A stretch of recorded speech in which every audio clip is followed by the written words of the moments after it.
ఎట్లా వీలైతే అట్లా సీసీ రోడ్ల మీద ప్రయత్నం చేయాలని చెప్పి నరసింహ గారిని కోరుతా ఉన్నాను. అదేవిధంగా డ్రైనేజ్ సమస్య చెక్కిచెర్లలో పెద్ద ఎత్తున ఉన్నది, దానికోసం కూడా ప్రయత్నం చేయాలి. మరి ఇక్కడ చాలా మంది మా కుటుంబ సోదరులు ఉన్నారు, వారందరికీ మనం ఒకటే ఆలోచన చేసినాం.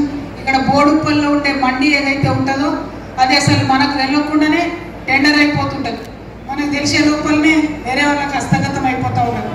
అట్లా కాకుండా ఓపెన్ టెండర్ పెట్టే విధంగా ప్రభుత్వం మీద పోరాటం చేయాలి. ఓపెన్ టెండర్ పెడితే మన కుటుంబ సోదరులందరూ కూడా దానికోసం టెండర్ వేసుకునేటటువంటి అవకాశం ఉంటుంది. ఎందుకు ఈ టెండర్ ముచ్చట మాట్లాడుతుంది అక్క అని మీరు అనుకోవచ్చు.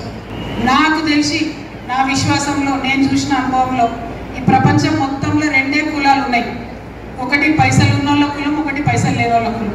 అంతేనా కదా? పైసలు ఉంటే ఎవరినైనా కూడా సలాం కొడతారు, పైసలు ఉంటే కులం లెక్క చేయరు, పైసలు ఉంటే ఎవరిని ఏ మతం అని అడగరు, పైసలు ఉంటే 5 స్టార్ హోటల్లో 5 స్టార్ హాస్పిటల్లో పిలిచి పట్టి మంచి వైద్యం చేస్తారు, మంచిగా అన్నం పెడతారు, మంచి చదువు చెప్తారు.